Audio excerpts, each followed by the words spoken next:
আমি কোনো বনে যাই, কোনো নির্জন বনে, সেই বনের বিষয়ে, সেই পথের বিষয়ে, গাছপালার বিষয়ে, পশুপক্ষীর বিষয়ে আমার যদি কোনো জ্ঞান না থাকে, সেই বনের ক্ষুদ্র থেকে ক্ষুদ্রতর অংশের বিষয়ে যদি আমার কোনো জ্ঞান না থাকে, তাহলে হতেই পারে সেই বনে কোথাও আমি হারিয়ে যাব। হয়তো এমনভাবে হারিয়ে যাব কোনোদিনও বাইরেই বেরোতে পারবো না। তাই সেই বনের বিষয়ে জ্ঞান লাভ করা আবশ্যক। এটাই হলো শিক্ষা। জীবনে বেশিরভাগ মানুষই কেন অসফল হন? ওনারা একটা লক্ষ্য স্থির করেন, কিন্তু সেই পথের বিষয়ে তারা পর্যাপ্ত জ্ঞান অর্জন করেন না। সেই পথে কি বিপদ আসতে পারে প্রত্যেকটা পৃষ্ঠার জ্ঞান তাদের নেই, আর সেই জন্যই তারা অসফল হন। আপনি জীবনে যখনই কোনো লক্ষ্য স্থির করবেন, কোনো লক্ষ্য সাধন করবেন, পরিকল্পনার সাথে সেই পথে অগ্রসর হন। সেই পথকে বোঝার চেষ্টা করুন, সেই পথের বিপদ সম্পর্কে জ্ঞান লাভ করুন, সবকিছু জানার চেষ্টা করুন, অজানা তথ্য আহরণ করুন, আর তারপর সেই লক্ষ্যের প্রতি নিজেকে সমর্পিত করুন। তবেই আপনি সাফল্য লাভ করবেন, আর এই মন প্রসন্ন হয়ে বলবে, রাধা রাধা। আপনি নিশ্চয়ই কখনো অনুভব করেছেন, যদি কোনো নির্মল ব্যক্তির কাছে গিয়ে বসেন, তাহলে মনে নির্মল অনুভূতি হয়, এই মন শান্ত হয়ে যায়। সেইখানেই কোনো দুশ্চরিত্র মানুষের কাছে গিয়ে বসলে এই মন বিচলিত হয়ে যায়। কারণটা কি? কারণ যে ব্যক্তি নির্মল মনের, তিনি সবার মধ্যে নির্মলতা ছড়িয়ে দেন। আমাদের অন্তরে যা থাকে আমরা সেটাই সবার মধ্যে বিতরণ করি। যদি আপনি এই সংসারে শুভ বোধ ছড়িয়ে দিতে চান, তাহলে প্রথমে শুভ গ্রহণ করুন, তা অর্জন করুন। এই সংসারে জ্ঞানের শক্তি লাভ করুন, আর সেই জ্ঞানের শক্তি সংসারে বিতরণ করুন। শান্তি এবং সন্তোষ প্রদান করুন, কারণ যেমন বীজ এই সংসারে বপন করবেন, তেমনই ফল আপনি লাভ করবেন। যেমন দেবেন তেমন ফিরেও পাবেন। এই সংসারে জ্ঞান প্রদান করুন, শান্তি প্রদান করুন, সন্তুষ্টি প্রদান করুন। এই সংসারে ভালোবাসা বিতরণ করুন, আর এই প্রেম ভাব নিয়েই বলুন, রাধা রাধা। এই সংসারে সবথেকে বেশি মূল্যবান কি হতে পারে? সময়। সমগ্র পৃথিবীর সমগ্র সম্পত্তি ব্যবহার করেও সময়ের একটা মুহূর্ত লাভ করা যায় না, এতটাই বেশি মূল্যবান। আর এই সময়কেই আপনি হেলায় নষ্ট করতে থাকেন, এর সদ্ব্যবহার করেন না, নিজের স্বপ্ন পূরণ করেন না। আর যখন এই সময় পার হয়ে যায়, তখন মনে হয় আর তো সময় অবশিষ্ট নেই। এটা হলো অনুচিত। তাই এই সময়ের সদ্ব্যবহার করুন, শ্রেষ্ঠ কর্ম করুন, সেই সকল কর্ম করুন যা আপনি করতে চান, সেই সকল স্বপ্ন পূরণ করুন। এই সময় ব্যর্থ হতে দেবেন না। এই সময় কারোর জন্য থেমে থাকে না। আর একবার এই সময় পার হয়ে গেলে আর আপনি তার সদ্ব্যবহার না করলে, এই সময়ই এসে আপনার বিনাশ ঘটাবে। এই সময়কে সম্মান করুন, আর আমার সাথে ভালোবেসে বলুন, রাধা রাধা। এই সংসারে দুই ধরনের মানুষ দেখা যায়, এক সরল, দুই জটিল। এবার এই যে সরল ব্যক্তি থাকে, তাদের এই সমাজ দুর্বল মনে করে। এমনিতে দেখতে গেলে জলও সরল, বায়ুও সরল। ওনারা যেদিকে চাইবেন প্রবাহিত হতে পারেন, এনাদের যে আকার দেবেন সেটাই ধারণ করবেন। কিন্তু এরা বাস্তব রূপ ধারণ করলে তখন কি হয়? এই জল এমন এক ধারায় পরিণত হয় যে অনেক বড় বড় পাথরকে খণ্ডিত করে দিতে পারে। এই বায়ু এমন এক চক্রবাতে পরিণত হয় যা সংসারে বিনাশ ডেকে আনে।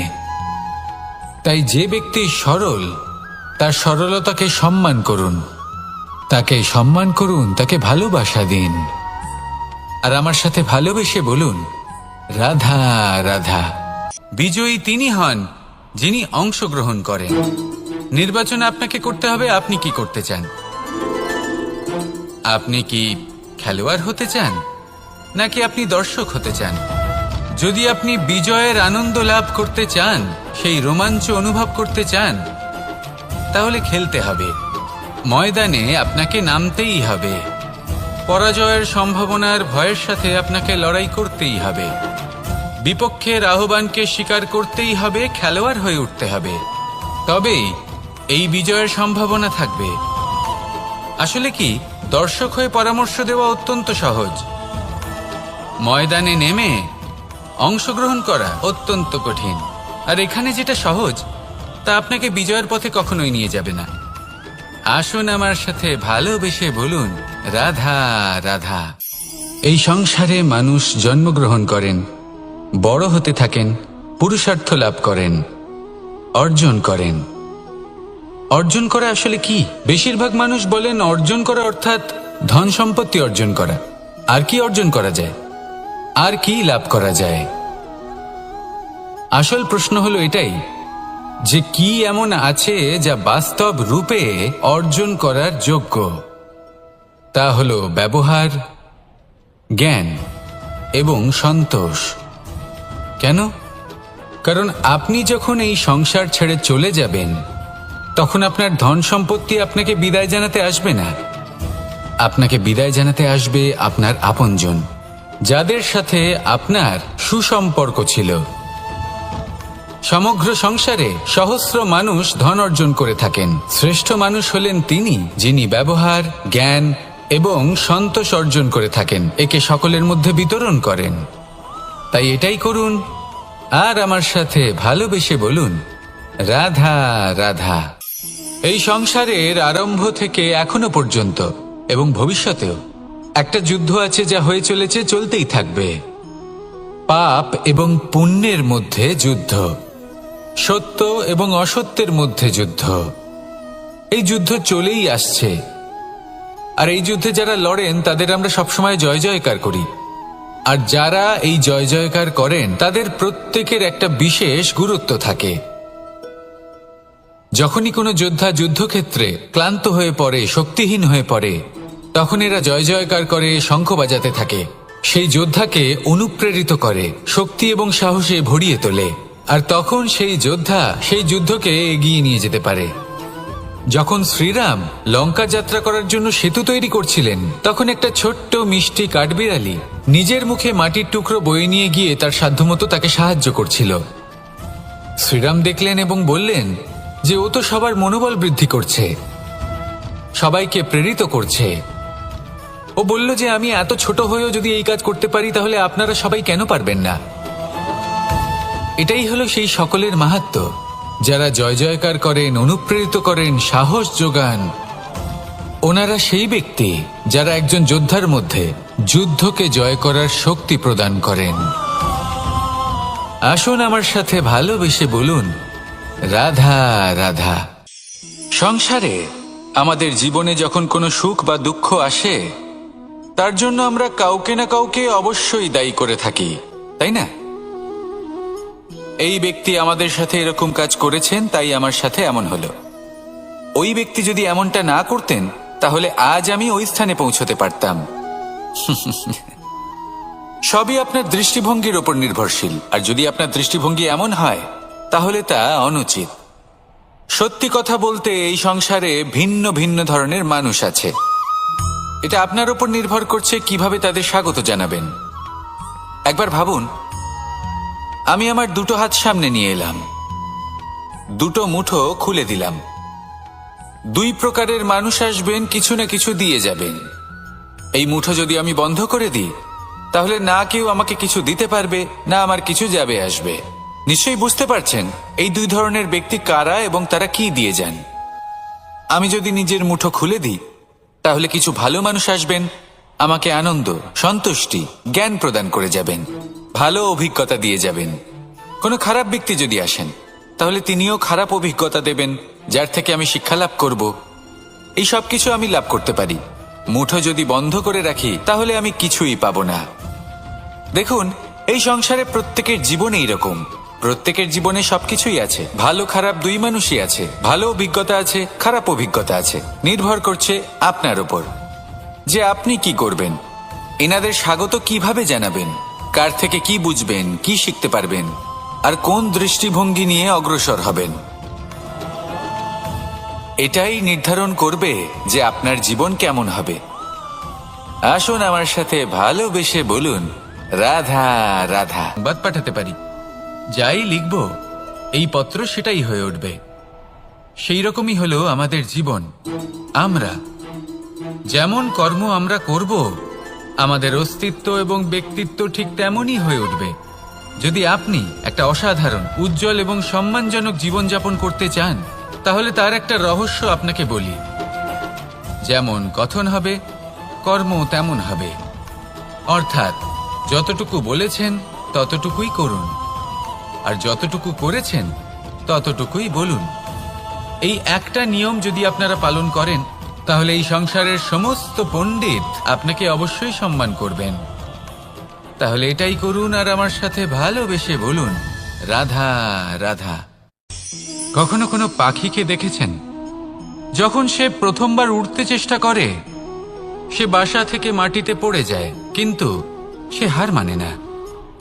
চেষ্টা করতে থাকে, করতেই থাকে, ডানা ঝাপটাতে থাকে, আর তারপর সে উড়তে শেখে।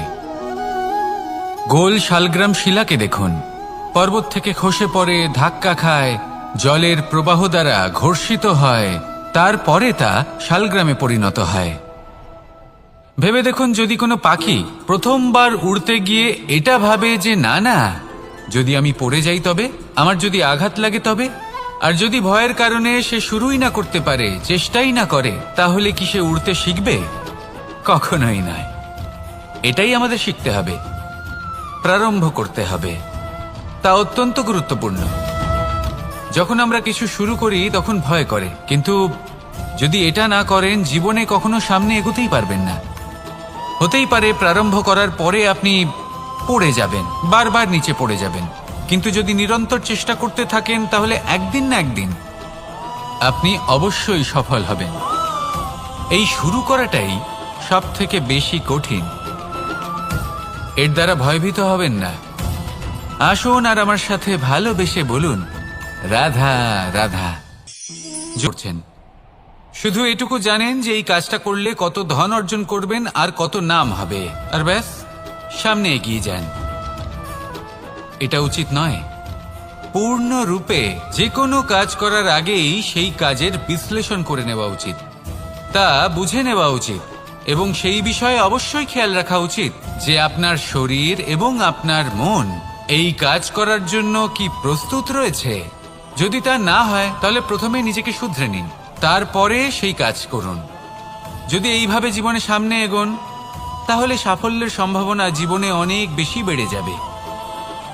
তাহলে এটাই করুন আর আমার সাথে ভালোবেসে বলুন, রাধা রাধা। এই সংসারের সব থেকে বড় যোদ্ধা কে? কেউ বলবেন অর্জুন, কেউ বলবেন ভীম, কেউ বলবেন হনুমান, আদি ইত্যাদি। কিন্তু এই সংসারের সব থেকে বড় যোদ্ধা আপনার মনের ভেতরে আছে, আপনার মনের মধ্যে আছে। সেই ব্যক্তি সব থেকে উঁচুতে পৌঁছতে পারেন যিনি নিজের অন্তরের খামতি বুঝতে পারেন, নিজের দোষ বুঝতে পারেন, তার সাথে লড়াই করেন এবং তার উপর বিজয় লাভ করেন। যে ব্যক্তি এটা শিখতে পারেন, যে ব্যক্তি এটার উপর জয়লাভ করতে পারেন, তিনি হলেন সব থেকে বেশি শক্তিশালী, সব থেকে বেশি বীর এবং সব থেকে বেশি পরাক্রমী ব্যক্তি। আমরা সকলে এই সংসারকে পাল্টাতে চাই। তার জন্য প্রথম পদক্ষেপ আপনাকে নিতে হবে, নিজেকে দোষমুক্ত করতে হবে। যদি মানুষ নিজের অন্তরের দোষ বুঝতে পারেন এবং নিজেকে দোষমুক্ত করতে পারেন, তাহলে এই সংসার নিজে থেকেই দোষমুক্ত হয়ে যাবে, তাই না? তাহলে নিজেকে দোষমুক্ত করুন আর আমার সাথে ভালোবেসে বলুন, রাধা রাধা। মানুষের জীবন সবসময় ন্যায় আর অন্যায়ের মাঝে ঘুরপাক খেতে থাকে। প্রত্যেক মানুষের মনে হয় কোথাও না কোথাও তার সাথে অন্যায় হচ্ছে। কেউ বলেন যে ভাগ্য আমার সাথে অন্যায় করেছে, কেউ আবার বলেন এই সংসার আমার সাথে অন্যায় করেছে। আর প্রত্যেকেই ন্যায় বিচার চাইতে বৈঠক দাবি করে বসেন। কখনো এই বিচার গৃহে যান, আবার কখনো ওই বিচার গৃহে। যদি সত্যি কথা বলি, এই সংসারের সব থেকে বড় বিচার গৃহ আপনার কাছেই রয়েছে, আপনার মন। আপনার মনই হলো সব থেকে বড় বিচার গৃহ। এ খুব ভালো করেই জানে কি শুদ্ধ আবার কি অশুদ্ধ, এর শুভ অশুভর জ্ঞান রয়েছে, এ সব জানে। দেখতে গেলে প্রত্যেকটা মানুষ যদি নিজের মনের কথা শোনেন, তাহলে তিনি ভালোভাবেই বুঝতে পারবেন তিনি কি উচিত করেছেন আর কি অনুচিত। দিনে একবার রাত্রের নিদ্রায় যাওয়ার পূর্বে নিজের সাথে বসুন, চোখ বন্ধ করুন আর বিচার করুন আজ আপনি কি উচিত করেছেন আর কি অনুচিত। আপনার মন সঠিক বিচার তখনই করে দেবে। আসুন আমার সাথে ভালোবেসে বলুন, রাধা রাধা। আপনি কখনো কোনো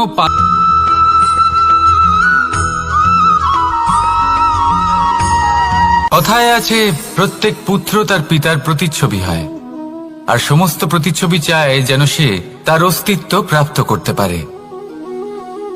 পুত্র চায় সে যেন তার পিতার মতো হয় বা কখনো কখনো তার থেকেও শ্রেষ্ঠ হয়। সেটা কোনো অনুচিত ব্যাপার নয়। অনুচিত তখন হয় যখন পুত্র নিজের পিতার মতো হবার স্বপ্ন পূরণ করতে গিয়ে বা তার থেকেও শ্রেষ্ঠ হওয়ার স্বপ্ন পূরণে অনুচিত পথের আশ্রয় নেয়। কারণ তারপরে সে তার পিতার গুণগুলি আত্মসাৎ করতে চায় না। সে শুধুই এটা চায় যে সংসারের চোখে যেন আমি শ্রেষ্ঠ প্রমাণিত হই। এটা অনুচিত। সংসারে এমন অনেক মানুষ আছেন যারা এই কারণে শ্রেষ্ঠ হবার চেষ্টা করেন যাতে তার পরিবারের তার পিতার সম্মান বৃদ্ধি পায়। এমনও মানুষ থাকেন, আর এটাই হলো পার্থক্য উদ্দেশ্যের।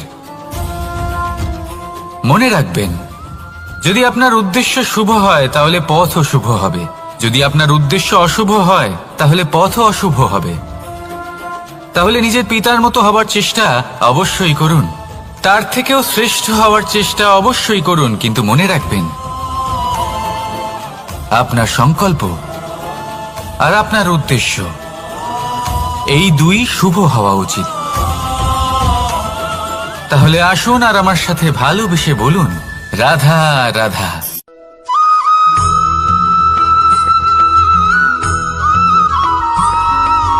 বসন্ত ঋতু, এই সময় মন আনন্দে ভরে থাকে। এমন মনে হয় যেন আমরা আকাশে বিচরণ করতে চলে যাই, কিন্তু সেটা তো সম্ভব নয়। সেই জন্য হয়তো আমরা ঘুড়ি ওড়াই, এই ঘুড়িকে নিজেদের প্রতিরূপ মনে করে। এবার অনেক মানুষ আছেন যারা ঘুড়ি ওড়ান, কিন্তু এই কর্মের সারমর্ম কি সেটা কজন বুঝতে পারেন? আপনি এটা মনে করুন যে আপনি হলেন সেই ঘুড়ি, আর এই সুতো যিনি ধরে রয়েছেন তিনি হলেন পরমাত্মা। আর এই সুতো যেখান থেকে শুরু হয় সেই লাটাই হলো আমাদের কর্মচক্র। এবার আপনি নিজেই অনুমান করুন যে এই উড়ান কার ওপর নির্ভরশীল, পরমাত্মার ওপর আর আপনার কর্মের ওপর।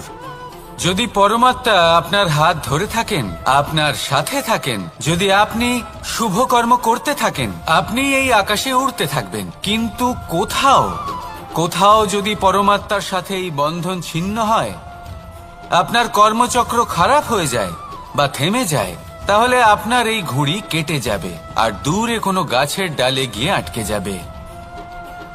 তাই শুধুমাত্র ঘুড়ি ওড়াবেন না, তার থেকে শিখুন, পরমাত্মার সাহচর্যে থাকুন, সবসময় শুভ কর্ম করতে থাকুন আর সবসময় এই আকাশে উড়তে থাকুন।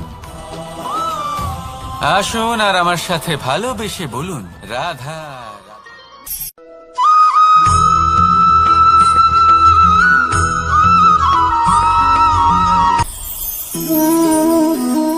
শক্তি এক অত্যন্ত বিচিত্র বস্তু, বা বলতে পারেন অনুভূতি।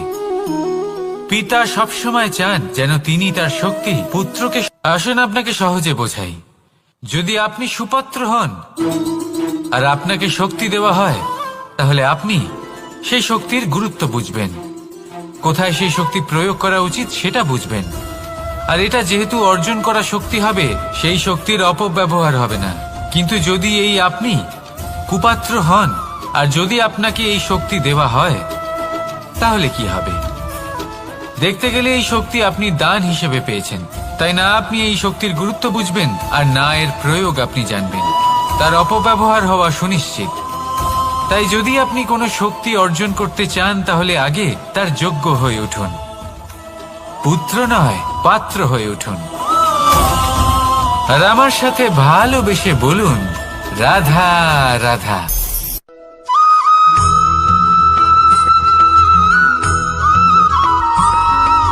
প্রত্যেক মানুষ নিজের জীবনে হীরক করা ঠিক হবে কি না, অর্থাৎ হীরের উপস্থিতিতে দর্পণের গুরুত্ব কম হলো না, দর্পণের কারণে হীরের মূল্য বোঝা গেল। আমাদের জীবনেও ঠিক এরকমই ঘটে। আপনারা যদি সংসারে নিজের আশেপাশে দেখেন, এমন অনেক মানুষ দেখতে পাবেন যারা নিজেদের ক্ষেত্রে মহান স্থানে পৌঁছেছেন, নিপুণ, তাহলে নিজেকে ছোট মনে করবেন না। আসুন আর আমার সাথে ভালোবেসে বলুন, রাধা রাধা।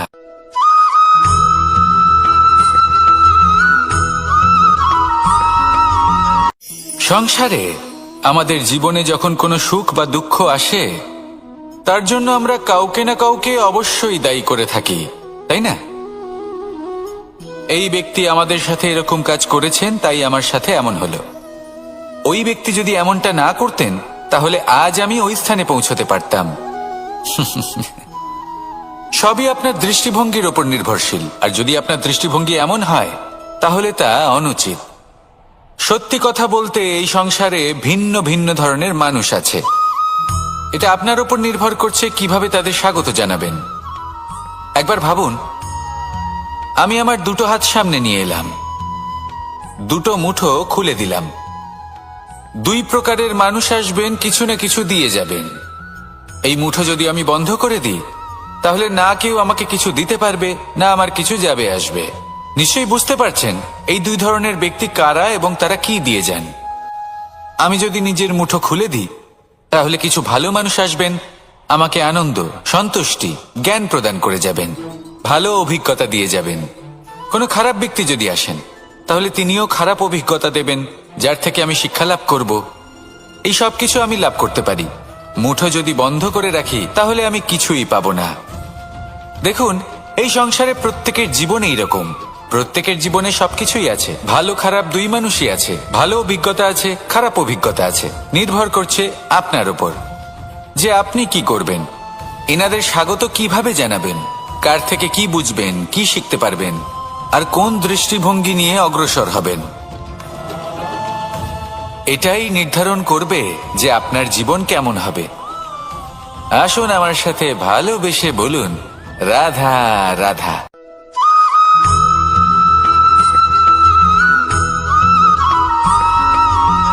এই দড়িটা দেখুন,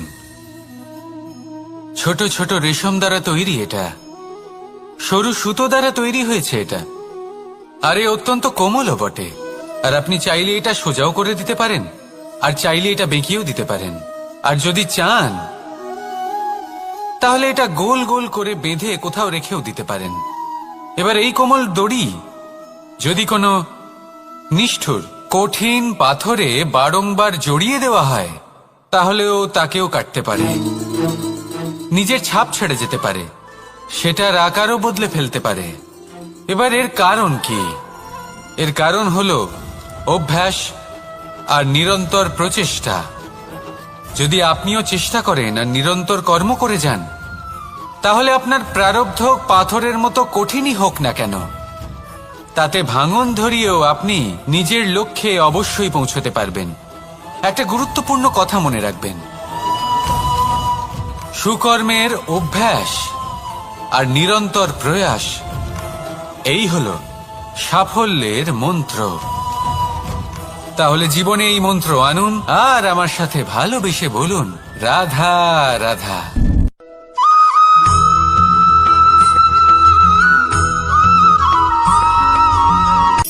শক্তি, শক্তি অর্জন করা এতটা কঠিন নয় যতটা শক্তি লাভ করার পরে সেই শক্তি সামলানো কঠিন হয়। কারণ যেই মানুষ শক্তি লাভ করে তার মনে গর্ববোধ জন্মায়, জন্মায় অহংকার, জন্মায় জেদ। তাই শক্তি প্রাপ্ত করার সাথে বিনম্র থাকাও অত্যন্ত আবশ্যক। আর এটা আমাদের শেখা উচিত বৃক্ষের থেকে। বৃক্ষ যা আমাদের ফল দেয়, বৃক্ষ যা যত ফল দেয় ততটাই ঝুঁকে যায়। আমরা পাথর মারি ওই বৃক্ষের থেকে ফল প্রাপ্ত করার জন্য। সেই পাথরের মার সহ্য করেও বৃক্ষ আমাদের ফল দেয়।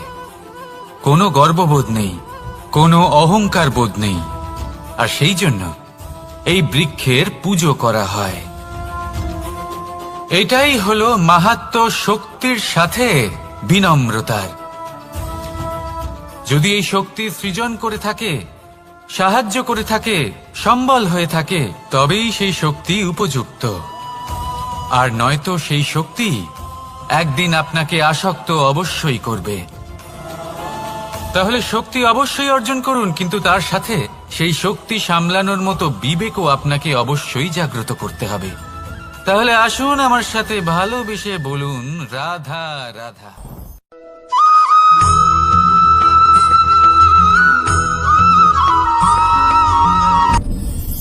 আপনি কি কখনো কোনো জলের ধারা দেখেছেন? তার সামনে যতই মাটি থাকুক না কেন, যতই কাদা থাকুক না কেন, যখন এই জলের ধারা বইতে আরম্ভ করে দেয়, তাহলে নিজের মনের, নিজের ভাবনার, নিজের জীবনের যত অনাবশ্যক তত্ত্ব আছে, অনুপযোগী অংশ রয়েছে, অর্থাৎ অপরিষ্কার অংশ রয়েছে, তা নিজে থেকেই নির্মল হয়ে উঠবে। আর যেরকম জলের ধারা কখনো থেমে থাকে না, সব সময় বয়ে চলে, সেইভাবে আপনিও কখনোই থামবেন না। সবসময় বয়ে চলুন, এগোতে থাকুন। পথে যদি অনেক বিপদ আসে, সমস্যা আসে, থামবেন না, তার উপর নিরন্তর প্রহার করুন, নিরন্তর প্রয়াস করুন, আর অগ্রসর হন। আপনি ভেবে দেখুন, এই জলের ধারা কখনো থেমে থাকে না, সবসময় বয়ে চলে, বিপদের সম্মুখীন হয়ে তাকে সাথে বয়ে নিয়ে চলে। সেই জন্য জলের ধারা, প্রবাহমান এই ধারা, এর থেকে কখনো দুর্গন্ধ আসে না, এতে কখনো ময়লা জমতে পারে না, বরং পালিত হয় সুন্দর প্রাণবন্ত জীবজন্তু, যেমন সুন্দর ছোট মাছ। তাই আপনিও এটাই করুন, কখনো থামবেন না, শুধু চলতে থাকুন, জলের ধারার মতো বইতে থাকুন। আপনি আপনার লক্ষ্য অবশ্যই খুঁজে পাবেন, আর তার সাথে নিজের অন্তরের যে মালিন্য রয়েছে, তা আপনি নিজেই নিজের থেকে দূরে করে দেবেন। তাহলে আসুন আর আমার সাথে ভালোবেসে বলুন, রাধা রাধা।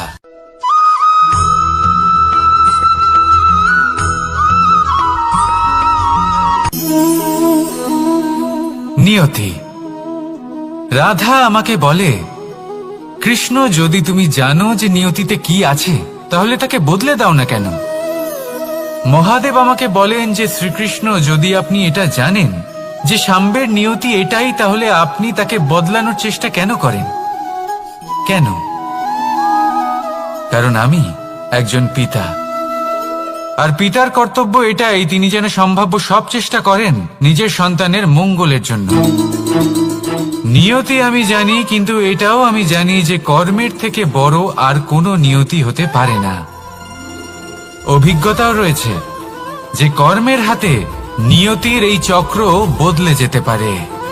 তাই জীবনে যদি আপনার কখনো এমন মনে হয় যে এটা তো অসম্ভব, তখনও চেষ্টা করা কখনোই ছাড়বেন না। কে বলতে পারে আপনারই কর্মের কোনো এক বীজ হয়তো নিয়তির চাকায় আটকে গেল, আর নিয়তিকে নিজের পথ পাল্টাতে হলো, ঠিক কিনা? সেই জন্য নিয়তিকে ভাগ্য মেনে নিয়ে চুপ করে বসে থাকবেন না। নিজের নিয়তি স্বয়ং নিজের কর্মের দ্বারা নির্ধারিত করুন, কারণ আপনার এই কর্মের ওপরেই আপনার অধিকার রয়েছে, আর এই অধিকারকে নিয়তি অনেক সময় সম্মানও করে। তাহলে আসুন আর আমার সাথে ভালোবেসে বলুন, রাধা রাধা।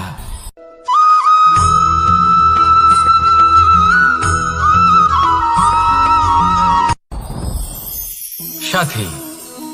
সাথী এই শব্দটির ব্যাখ্যা কে কিভাবে করে? মিত্র, সখা, বন্ধু, কিন্তু অর্থ একটাই, তিনি যিনি আপনার সঙ্গী হন, আর তিনি যার সাথী আপনি হন। এবার সব থেকে বড় প্রশ্ন হলো এটাই যে তিনি কে হতে পারেন যাকে আপনি আপনার সাথী বলে মেনে নিতে পারেন, নিজের সখা, নিজের মিত্র, নিজের বন্ধু মেনে নিতে পারেন।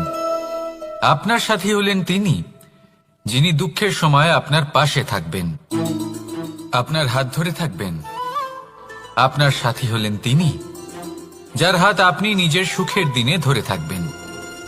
সেই সাথীরই হাত ধরুন, যিনি দুঃখে সবসময় আপনাকে সাহায্য করার জন্য তৎপর হয়ে থাকেন, আপনার পাশে থাকেন, আর যাকে সুখের দিনে আপনি আপনার সাথে রাখতে পারেন। আর যখন আপনার সাথে আপনার এই সাথী থাকবে, তখন আপনি এটা বুঝবেন যে যখন জীবনে দুঃখ আসে, তখন এই দুঃখ কমে যায়, সবার মধ্যে ভাগ হয়ে যায়। আর যদি তখন সুখ আসে, তাহলে সেটা সবার উপস্থিতিতে আরো বেড়ে যায়। এটাই হলো প্রেম, এটাই হলো ভালোবাসা, এটাই হলো সঙ্গ। যেমন সম্পর্ক আমার আর রাধার মাঝে। তাহলে আসুন আর আমার সাথে ভালোবেসে বলুন, রাধা রাধা।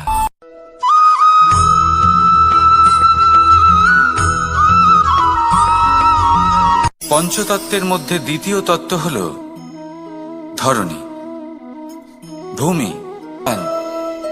যতই আঘাত প্রদান করুক না কেন, প্রেম পূর্বক সহ্য করে, আর তার বদলে অমূল্য রত্ন প্রদান করে। সন্তান যদি হাল চালায়, তাহলে তার বদলে তাকে অন্ন প্রদান করে। এটাই হলো ধরণী। এবার এর থেকে আমরা কি শিক্ষা পেতে পারি? এটাই যে কারোর জন্য কিছু করা বা কাউকে কিছু দেওয়া মনে কোনো কামনা ছাড়াই।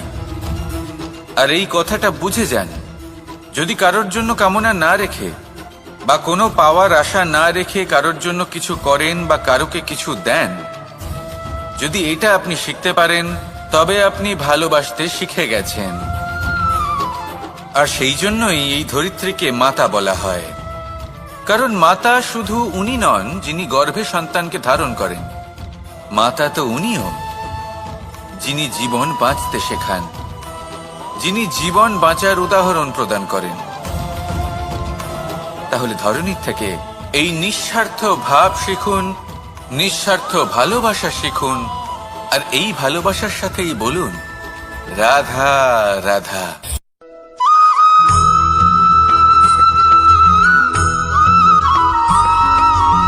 দিন করতে হবে আর একটা অমূল্য শিক্ষা পেতে হবে। মনে করুন যে আপনি মহাপুরুষের সামনে বসে আছেন, কোনো মহাজ্ঞানীর সামনে। তাহলে সেই ব্যক্তির সামনে নিজের জ্ঞানের প্রদীপ প্রজ্বলিত করবেন না, নীরব থাকুন। আর সেই ব্যক্তির সূর্যের প্রকাশের মতো জ্ঞান প্রাপ্ত করুন। যতটা পারবেন জ্ঞান লাভ করুন। যদি এমন কোনো সময় এমন কোনো স্থানে আপনি আছেন যেখানে চতুর্দিক অন্ধকার, কারোর কাছেই জ্ঞান নেই, সেখানে নিজের জ্ঞানের প্রদীপ প্রজ্বলিত করুন। এমন করলে দুদিক থেকেই আপনার লাভ হবে। আপনার জ্ঞান প্রাপ্তিও হবে আর জ্ঞানের সঠিক প্রয়োগও করতে পারবেন। আর এই মন প্রসন্ন হয়ে বলবে, রাধা রাধা।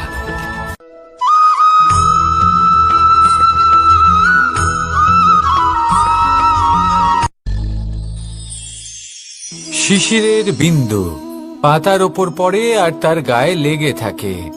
পাতা তাকে শুষে নিতে পারে না, আর শেষ পর্যন্ত সে ঝরে পড়ে যায়। অন্যদিকে রয়েছে মেঘ এবং চাতক। এদের মধ্যে অনেক দূরত্ব থাকে। মেঘ থাকে আকাশে আর চাতক থাকে ধরিত্রীতে। কিন্তু যখন এই মেঘ থেকে বৃষ্টি ঝরে পড়ে, এই চাতক কিন্তু সেই জলই পান করে, নয়তো সে তৃষ্ণার্ত থেকে যায়। এবার অন্যদিকে দেখলাম শিশির বিন্দু আর পাতার এই সম্পর্ক। এরা খুব কাছাকাছি থাকে, ঘনিষ্ঠও থাকে। অন্যদিকে রয়েছে মেঘ এবং চাতকের সম্পর্ক, যাদের মধ্যে অনেক দূরত্ব থাকা সত্ত্বেও তারা খুব ঘনিষ্ঠ, তাই না? এই সারমর্ম খুব সরল। এই নৈকট্য, এই দূরত্ব, তা আপনার সম্পর্কে প্রভাব কিছুতেই ফেলতে পারে না। এই নৈকট্য, এই দূরত্ব, এইসব হলো শুধুমাত্র মনের ব্যাপার। কখনো আপনি অনুভব করেছেন আপনি কারোর থেকে অনেক অনেক দূরে আছেন, অনেক দূরে আছেন, তাও সেই ব্যক্তির প্রতি আপনি টান অনুভব করেন। সেখানে আপনি কারোর সাথে প্রত্যেক দিন অতিবাহিত করেন, সমস্ত জীবন অতিবাহিত করেন, সব থেকে বেশি সময় তার সাথে অতিবাহিত করেন, তাও তার প্রতি সেই টান অনুভব করেন না। এই সংকেত হলো মনের দূরত্বের। তাহলে মনের এই দূরত্ব দূর করুন আর আমার সাথে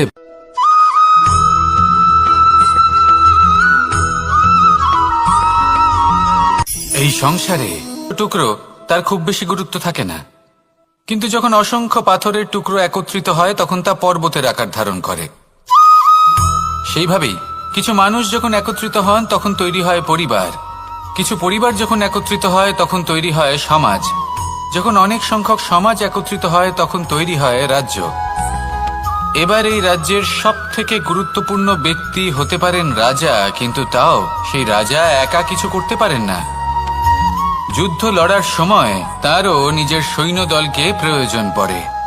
কিন্তু এই সংসারে এমন একজন ব্যক্তি আছেন যিনি একাই সব কাজ করতে থাকেন, এবং সেই ব্যক্তি হলেন মা। আমাদের জীবনে একজন পিতার ভূমিকা কিন্তু নিঃসন্দেহে অমূল্য, কিন্তু আমাদের সকলের জীবনে যে ভূমিকা একজন মায়ের তা অন্য কারোর থাকে না। একজন মা একাই সন্তানকে বড় করতে পারেন, সংস্কারী করে তুলতে পারেন, তার জন্য পরিশ্রম করেন। আর এত কিছু কাজ করার পরেও তার কাজের জন্য তিনি প্রশংসা অবশ্য পান না। উল্টে যদি সেই সন্তান অনুচিত পথে চালিত হয়, অনুচিত কর্ম করে, তখন সেই মাকেই অপবাদের পাত্র হয়ে উঠতে হয়। আমাদের জীবনে মায়ের যোগদান কতটা সেটা বুঝুন। আপনাকে বড় করে তোলার জন্য উনি কতটা পরিশ্রম করেছেন সেটা বুঝুন। আজ থেকে, এখন থেকে, এই মুহূর্ত থেকে মাকে সম্মান করতে শিখুন। যখন সময় পাবেন, যখন সুযোগ হবে, তখন তার প্রশংসা করুন, ওনারও ভালো লাগবে। আর মায়ের এই মমতার জন্য, তার এই ভূমিকার জন্য আসুন সবাই মিলে আমরা তাকে প্রণাম করি, আর সকলে মিলে ভালোবেসে বলি, রাধা রাধা।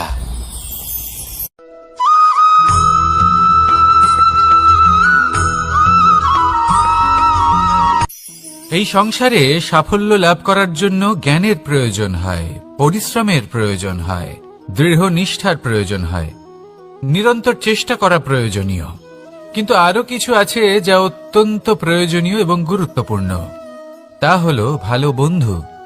তাদের থাকা অত্যন্ত প্রয়োজনীয়। যদি ভালো বন্ধু থাকে তাহলে সময় এলে তারা ঢাল হয়ে আপনাকে সুরক্ষা করবেন।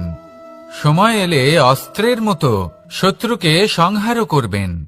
যদি তিনি জ্ঞানী হন, তাদের মধ্যে সদ্গুণ থাকে, তাহলে এই সব গুণ আপনার মধ্যেও প্রবেশ করবে। তাহলে সাফল্যের জন্য ভালো বন্ধু পাওয়া অত্যন্ত প্রয়োজনীয়। কিন্তু শুধু বন্ধু কেন, ভালো শত্রুও থাকা প্রয়োজনীয়। এবার আপনি ভাববেন, এ আমি কি বললাম? যদি আপনার জীবনেও ভালো অর্থাৎ শক্তিশালী শত্রু থাকে, তাহলে আপনিও শক্তিশালী হতে থাকবেন।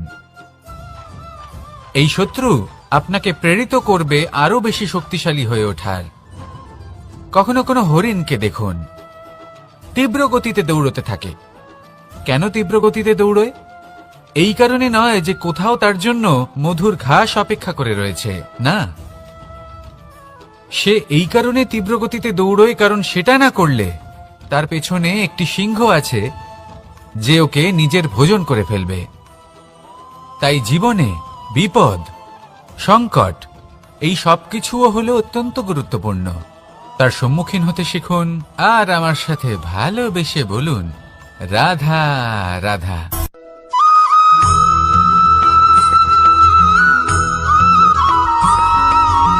মানুষ জন্মগ্রহণ করে, তার সাথে ভয়েরও জন্ম হয়। ছোটবেলা থেকেই আমাদের মনে কোনো না কোনো প্রকারের ভয় থেকেই যায়। কেউ এই বিষয়ে ভয় পায় যে তার কোনো বস্তু তার থেকে দূরে চলে যাবে। কেউ এই বিষয়ে ভয় পায় যে আমি নিজেকে হারিয়ে ফেলব। কেউ এই ভেবে ভয় পায় যে আমার প্রিয়জনেরা তারা যেন আমার থেকে দূরে না চলে যায়।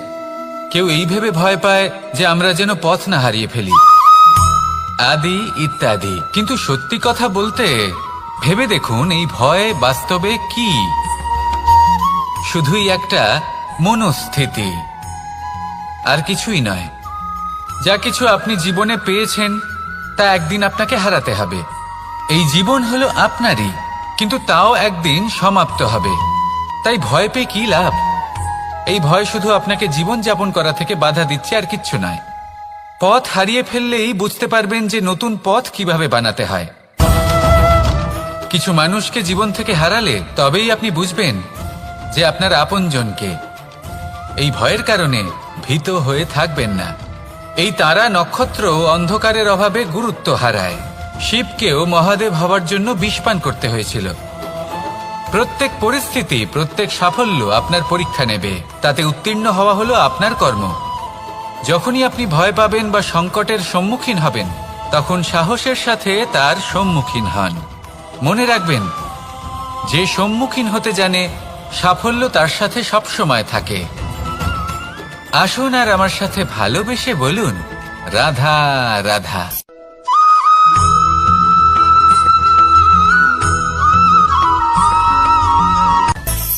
মানুষের মধ্যে একটা বিচিত্র প্রবৃত্তি থাকে, অন্য সকলের বিষয়ে ভবিষ্যৎ বলে দিতে পারেন। বর্তমানকে দেখে ভবিষ্যতের বিষয়ে অনুমান করে ফেলেন। উদাহরণ দিতে হলে বলবো, কোনো দাসকে দেখুন, ওকে দেখে লোকে বলে যে ওর ভবিষ্যৎ সেটাই হতে পারে, অনুমান করে ফেলেন। আর এই রাজাকে দেখুন, উনি তো কত সুখী হবেন, উনি তো জগতের সব থেকে অধিক সুখী মানুষ, কত সুখ সুবিধা আছে ওনার কাছে, ধারণা করে ফেলেন। তবে সত্য তো এটাই যে কারোর ব্যক্তিত্বের বিষয়ে, তাদের ভবিষ্যতের বিষয়ে আপনি পূর্ণ সত্য কখনোই বলতে পারবেন না, শুধু অনুমান করতে পারবেন। আর এই অনুমান করে সত্যি কোনো লাভ হয় না, কারণ এই কাল সেটা হলো অত্যন্ত শক্তিশালী। কালো থেকে কালোতর কয়লাকেও হীরেতে পরিণত করতে পারে, অনেক বড় বড় রাজাকেও বিদূষক বানিয়ে ফেলতে পারে এক মুহূর্তেই। তাহলে আপনি অনুমান করে কি লাভ? কি পেলেন অনুমান করে? সেই জন্য কারোর বিষয়ে কোনো অনুমান করবেন না, তার ভবিষ্যতের বিষয়ে অনুমান করতে যাবেন না, কারোর বিষয়ে কোনো ধারণা করে নেবেন না। কিছু করতে হলে ভালোবাসুন, সবার মধ্যে ভালোবাসা ছড়ান, সবার মধ্যে ধন্যাত্মক ভাব ছড়ান। এই মন প্রসন্ন হয়ে বলবে, রাধা রাধা।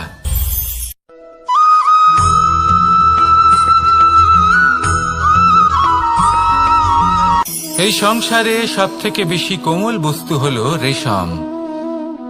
এই রেশম এতটাই কোমল হয় যে এর পুরো একটা থান শুধুমাত্র একটা হাতে ধরা সম্ভব। কখনো ভেবে দেখেছেন এই রেশম কিভাবে হয়? একটি কীট তার লালার দ্বারা উৎপন্ন হয়। এই কীট সেই রেশমকে পাক দিতে থাকে, পাক দিতেই থাকে, দিতেই থাকে, আর আস্তে আস্তে তার মধ্যেই জড়িয়ে পড়ে। শেষে ওর এই সুন্দর অমূল্য সৃষ্টি রেশমের এই সুতো, তার নির্মাণ কার্য পূর্ণ হয়, কিন্তু তাতেই ও নিজে বন্দী হয়ে যায়। নিজেরই মায়াজালের এই বন্দী গৃহে নিজেই ফেঁসে যায়। এবার এই সুতোকে ব্যবহারযোগ্য করে তোলার জন্য এই কীটগুলিকে এই কবচের সাথেই ফুটন্ত জলে ফেলে দেওয়া হয়।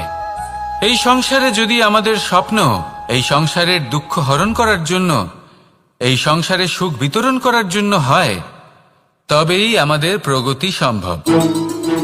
যদি আমাদের এই স্বপ্ন শুধুই আমাদের এবং আমাদের স্বার্থ সিদ্ধির জন্য হয়, তাহলে এই স্বপ্ন আমাদের অন্ধ করে দেবে, আমাদের অন্ধকারের পথে নিয়ে যাবে, আর আমরাও সেই কীটের মতো হয়ে যাব। নিজেদেরই মায়াজালে আমরা নিজেই ফেঁসে যাব, আর শেষে আমরা যদি কিছু লাভ করি তা হবে একাকিত্ব, অন্ধকারময় মৃত্যু। তাই স্বপ্ন অবশ্যই দেখুন, কিন্তু এমন ভাবে স্বপ্ন দেখবেন না যে তার এই বন্দিগৃহে আপনি নিজেই ফেঁসে গেলেন। স্বপ্ন দেখুন পরোপকারে।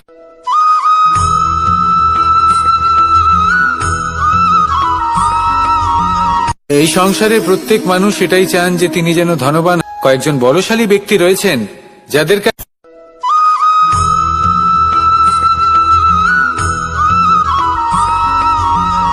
পিতা আর পুত্রের সম্পর্ক অত্যন্ত মধুর হয়ে থাকে।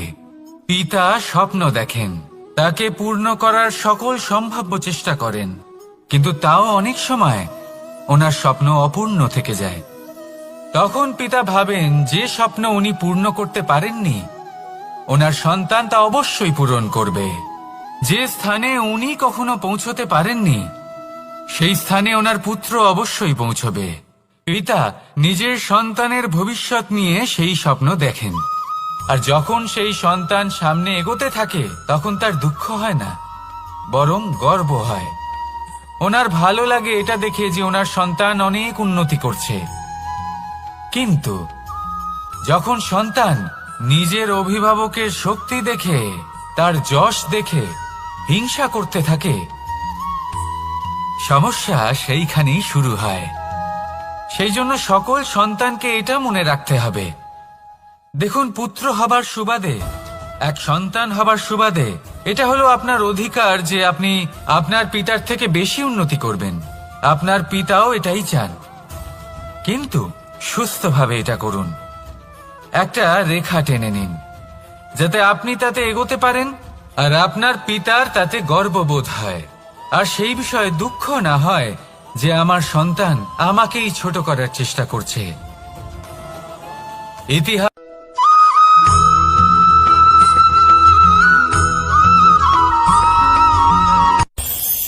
এই সংসারে আমরা প্রকাশ কোথা থেকে পাই? এর উত্তর বড়ই সরল। ভোরে যখন সূর্যোদয় হয় তখন প্রকাশের কিরণ আমাদের ঘরে এসে পৌঁছয়। এইভাবেই আমরা প্রকাশ লাভ করি। এবার এই প্রকাশের আলোতেই আমরা সারাদিনের কাজ সম্পন্ন করি। সন্ধে হয়ে যায়, সূর্যাস্ত হয়ে যায়, আর আমাদের ঘর যাতে অন্ধকার না হয় তার জন্য আমরা একটা প্রদীপ প্রজ্বলিত করি। এটাই ঘটে আমাদের জীবনেও। এবার প্রবাহমান আয়ুর সাথে আমরা আমাদের অন্তরে যদি একটা প্রদীপ প্রজ্বলিত করে নিই তাহলে বিষয়টাই অন্যরকম হবে। এবার আপনি বলবেন কোন প্রকাশের কথা বলছি যা আমাদের অন্তরে জাগ্রত করা সম্ভব? আমাদের আত্মার মাঝে প্রেমের প্রকাশ জাগ্রত করার কথা বলছি, কারণ আমাদের এই জীবন এও হলো দিনের আলোর মতো। আজ প্রকাশ আছে, কিন্তু কোনোদিন অবশ্যই অস্ত হবে। কিন্তু অস্ত হবার আগে যদি আমরা আমাদের আত্মার মাঝে প্রেমের এই প্রকাশ উজ্জ্বলিত করে নিই তাহলে আমাদের সন্ধ্যাকালও আমরা আনন্দে এবং প্রেমে যাপন করব। তাহলে আসুন আর আমার সাথে ভালোবেসে বলুন, রাধা রাধা।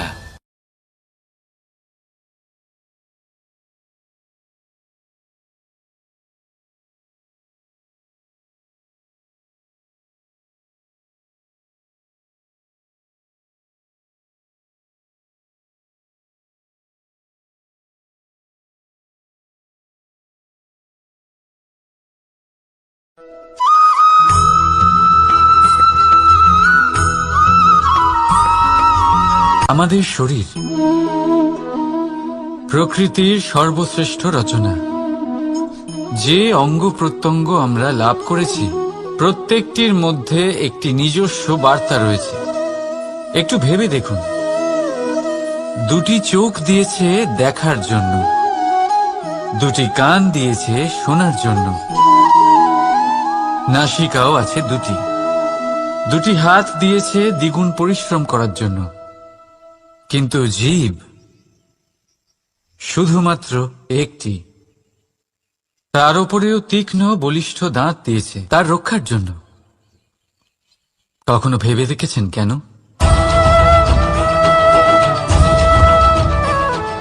কারণ শব্দ আর শব্দের প্রয়োগ মানুষের সবচেয়ে বড় অস্ত্র, যার প্রয়োগ যত ভেবে চিন্তে করা যায় মানুষ তার জীবনে ততটাই উপরে উঠতে পারে।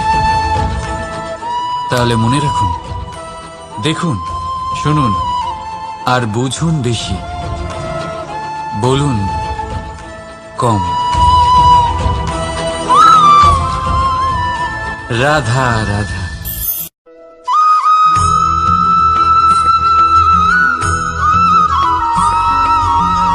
যখন আমরা কোনো বনে প্রবেশ করি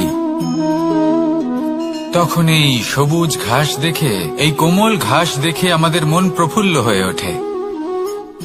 ভিন্ন ভিন্ন প্রজাতির ফুল, ভিন্ন ভিন্ন রঙের ফুল দেখে এই মন আনন্দে ভরে ওঠে। এখানে শিশুরা আনন্দ লাভ করে, বড়রা ভোজন গ্রহণ করেন, কথাবার্তা বলেন, হাঁটাহাঁটি করে বেড়ান। এবার ভেবে দেখুন, যখন এই উপবনের নির্মাণ হয়েছিল সেই সময় যদি এই মাটিকে সঠিকভাবে খনন না করা হতো, যদি তাতে সঠিকভাবে বীজ রোপণ না করা হতো, যদি কোনো সংঘর্ষ না হতো, পরিশ্রম না করা হতো, যদি চলতে চলতে পায়ে কাঁটা না বিঁধে যেত, তাহলে এই সুন্দর বন দেখে আমরা কি এই আনন্দ লাভ করতে পারতাম? কখনোই নয়। ধরুন কোনো নদীর তটে সুন্দর একটি বন আছে, সেই বনের আনন্দ লাভ করতে গেলে আপনাকে সেই নদী পার করতেই হবে। যদি সুখের নদীর কাছে পৌঁছতে চান, তাহলে তটে যে কাঁটা রয়েছে সেগুলোর সাথে সংঘর্ষ করতেই হবে। এই সংসারে যদি আপনি সুখ লাভ করতে চান, তাহলে সুখ লাভের এই যাত্রা শুরু করতে হবে সংঘর্ষ দ্বারা। তাহলে সংঘর্ষকে স্বাগত জানান, এর পেছনেই সুখ রয়েছে যা আপনার জন্য অপেক্ষা করছে। এবার হাসুন আর আমার সাথে ভালোবেসে বলুন, রাধা।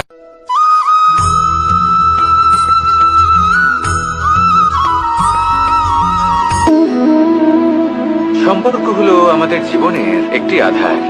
কিছু সম্পর্ক এমন যা আমরা জন্মসূত্রে লাভ করি, যেমন পরিবার, মা, বাবা। কিছু সম্পর্ক আছে যা আমরা জীবনে অর্জন করে থাকি, তা সে প্রেমের হোক, স্নেহের হোক বা বন্ধুত্বের।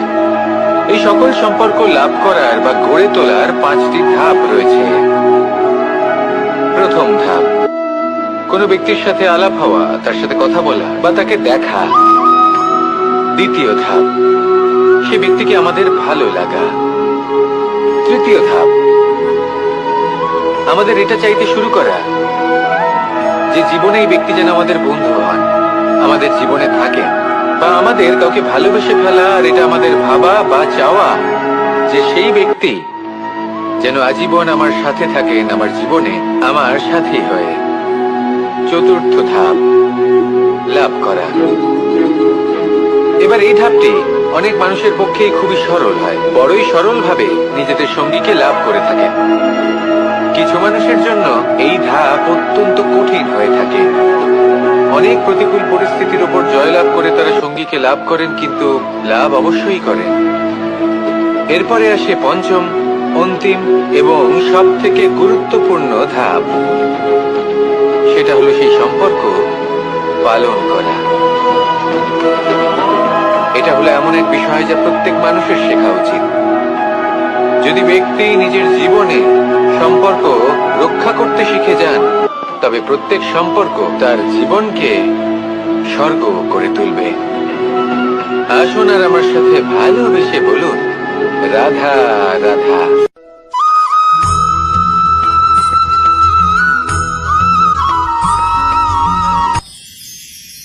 মানুষ তার জীবনে 2 ধরনের পরিস্থিতিকে খুব ভয় পায়। 1, কোনো কারণবশত কারোর সামনে নত হওয়া।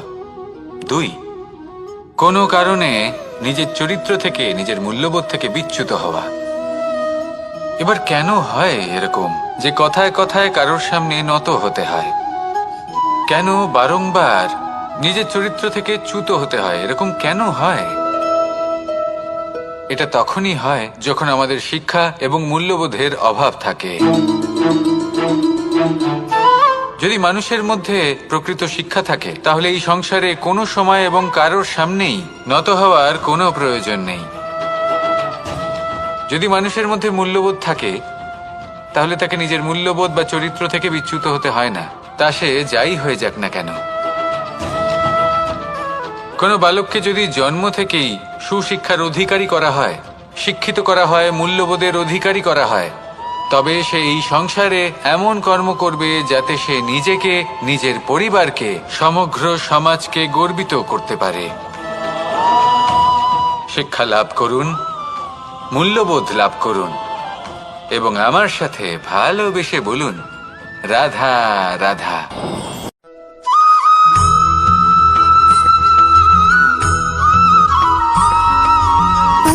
সুখ, দুঃখ এবং শক্তি, এই 3 হলো এই সংসারের ত্রিদেবের মতো।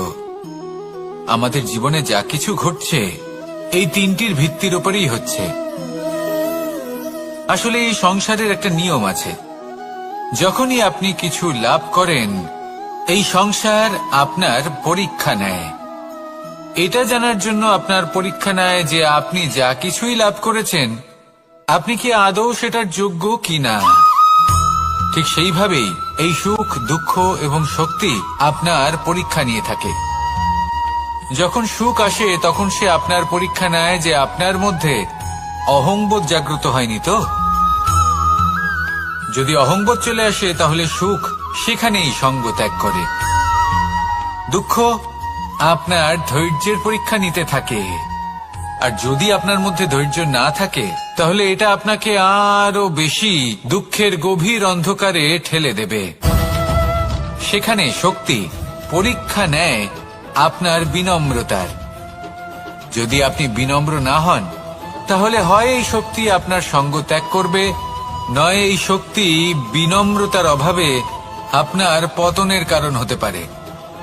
এই সংসারে যে কোনো ব্যক্তি যিনি এই পরীক্ষায় উত্তীর্ণ হয়ে থাকেন এই জীবনে তিনি সাফল্য লাভ করেন। আসুন আমার সাথে ভালোবেসে বলুন, রাধা রাধা।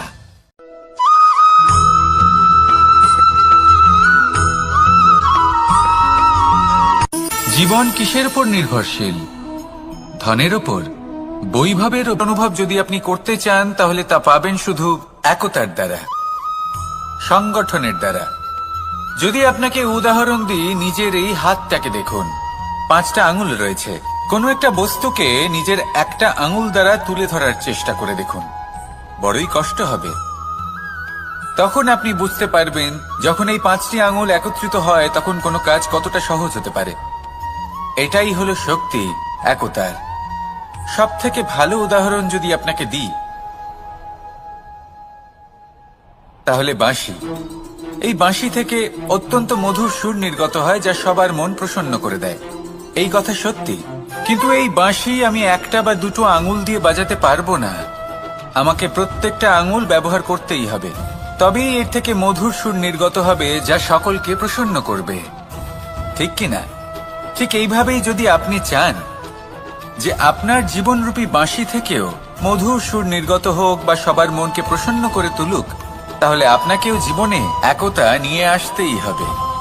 আপনি একাও কর্ম করতে পারেন, পথ চলতেও পারেন, সামনেও এগোতে পারেন, সাফল্যও লাভ করতে পারেন।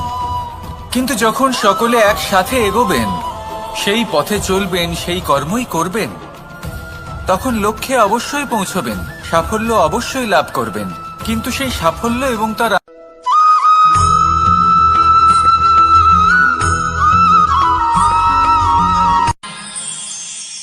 আমরা সবাই সূর্যকে সম্মান কেন করি? কারণ আমরা জানি যে সন্ধেবেলা যখন সূর্যাস্ত হবে তখন শুধুমাত্র অন্ধকার বাকি থাকবে। ঠিক কিছুটা এরকমই হয় আমাদের মাতা পিতাও, যিনি আমাদের জন্ম দেন, আমাদের ভরণ পোষণ করেন, আমাদের বড় করেন, আমাদের প্রেম প্রদান করেন। কখনো কখনো তাদের মুখ থেকে কটু কথা নিঃসৃত হয়, আমাদের দুঃখ হয়, কিন্তু তখন আমাদের এটা বোঝা উচিত এগুলি নিঃসৃত হচ্ছে আমাদেরই মঙ্গলের জন্য। যেমন সূর্যদেব, উনিও উত্তাপ দিয়ে থাকেন আমাদেরই মঙ্গলের জন্য, যাতে ফসল পাকতে পারে, যাতে জল বাষ্প হয়ে মেঘ হতে পারে, বৃষ্টি হতে পারে, আর এই সংসারে নিরন্তর জলের প্রবাহ থাকে। আমাদের মাতা পিতা, তাদের কঠোর আচরণ, তাদের কঠোর অনুশাসনের পেছনে লুকিয়ে থাকে ওনাদের ভালোবাসা। আমাদের তা বুঝতে হবে, সসম্মানে ওনাদের গ্রহণ করতে হবে। কারণ ঠিক সূর্যাস্তের পরে যেমন চতুর্দিক অন্ধকারচ্ছন্ন হয়ে যায়, তেমনি আমাদের জীবন থেকে যখন আমাদের মাতা পিতা চলে যায় তখন আমাদের জীবনেও শুধু এবং শুধুমাত্র অন্ধকারই ছেয়ে থাকে। সেই জন্য নিজের মাতা পিতাকে সম্মান করুন, ওনাদের ভালোবাসা প্রদান করুন। এই মন আর এই জীবন প্রসন্ন হয়ে বলবে, রাধা রাধা।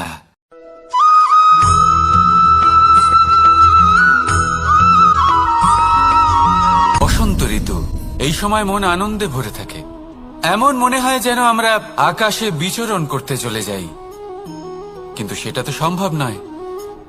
সেই জন্য হয়তো আমরা ঘুড়ি ওড়াই, এই ঘুড়িকে নিজেদের প্রতিরূপ মনে করে। এবার অনেক মানুষ আছেন যারা ঘুড়ি ওড়ান, কিন্তু এই কর্মের সারমর্ম কি?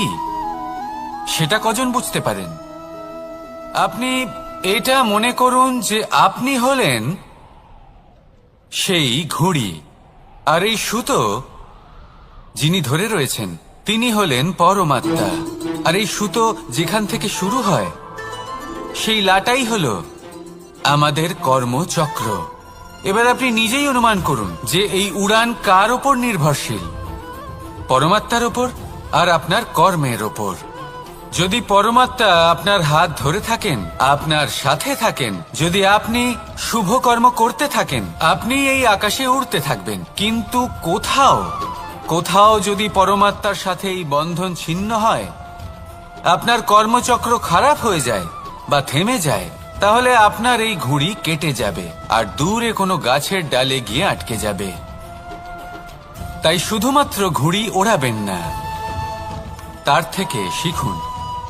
পরমাত্মার সাহচর্যে থাকুন, সবসময় শুভ কর্ম করতে থাকুন আর সবসময় এই আকাশে উড়তে থাকুন। আসুন আর আমার সাথে ভালোবেসে বলুন, রাধা।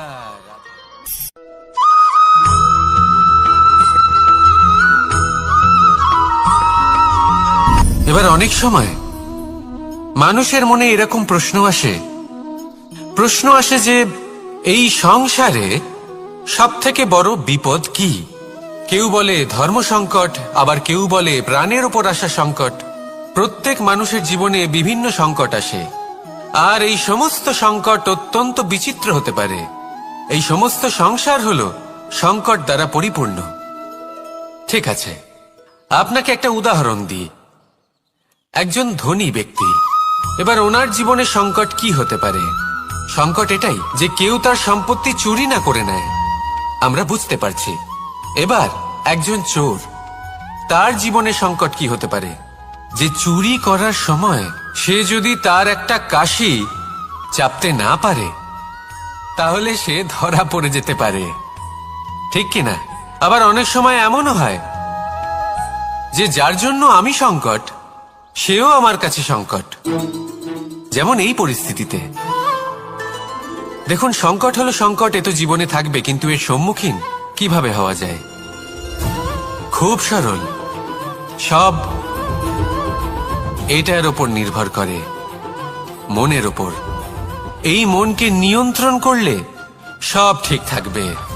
এবার যদি ধনী ব্যক্তি মনকে নিয়ন্ত্রণ করে ফেলেন, নিজের অর্থের ব্যবহার শুভ কাজের জন্য, সমাজের সেবার জন্য বিকাশ করতে করেন, ওই অর্থকে একত্রিত করে না রাখেন, তাহলে চুরির সমস্যা, এই সংকট সেখানেই কেটে যাবে।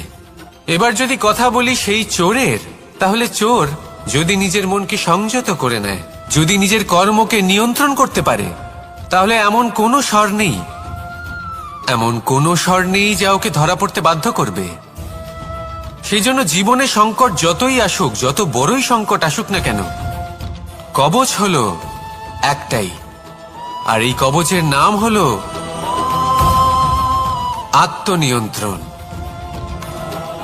নিজের মনকে নিয়ন্ত্রণে রাখতে শিখুন। এটা নিজের জীবনে প্রয়োগ করে তো দেখুন। যদি আপনি করতে পারেন, তবে আপনি দেখবেন যে সংকট তো জীবনে আসা যাওয়া করে, কিন্তু সেই সংকটগুলির সম্মুখীন আপনি এইভাবে করতে পারবেন। তাহলে সেটাই করুন, আর আমার সাথে ভালোবেসে বলুন, রাধা রাধা।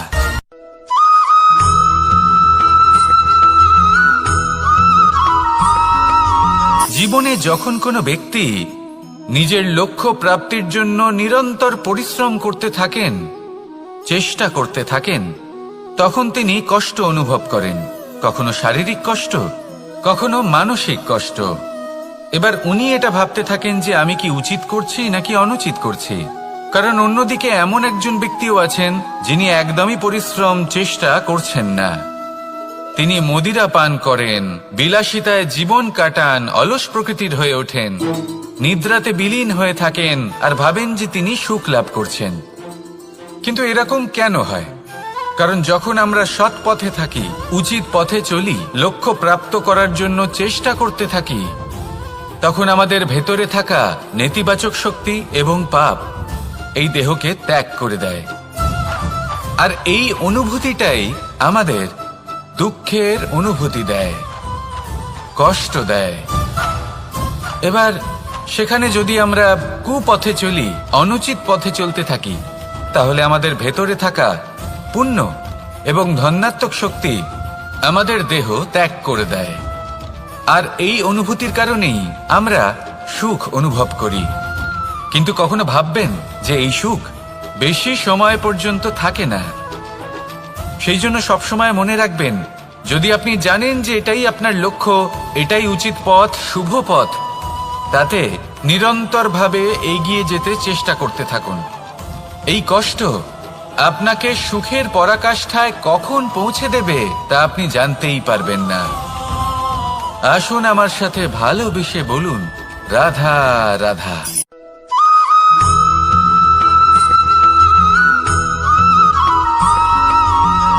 মানুষের মানসিকতা এমন হয় যে সে যতটা করে আশা করে যে তার থেকে অনেক বেশি তার বদলে সে পাবে।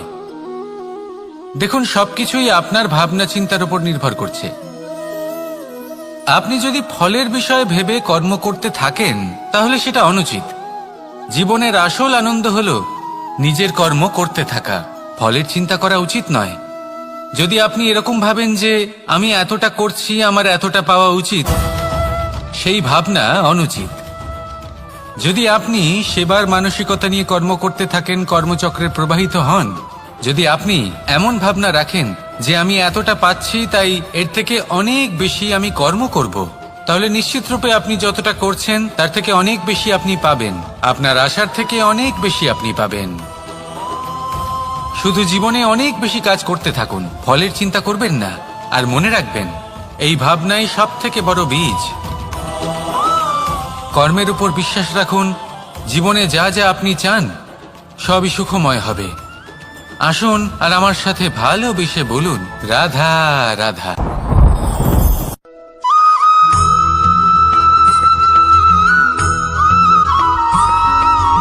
আমাদের শরীর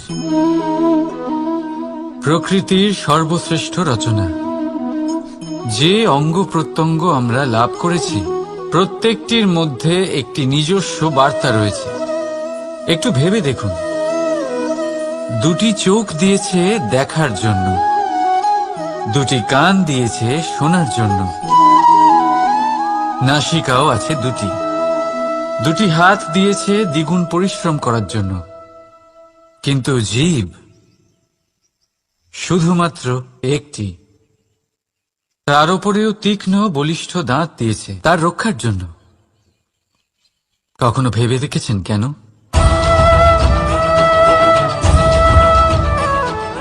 কারণ শব্দ আর শব্দের প্রয়োগ মানুষের সবচেয়ে বড় অস্ত্র, যার প্রয়োগ যত ভেবে চিন্তে করা যায় মানুষ তার জীবনে ততটাই উপরে উঠতে পারে।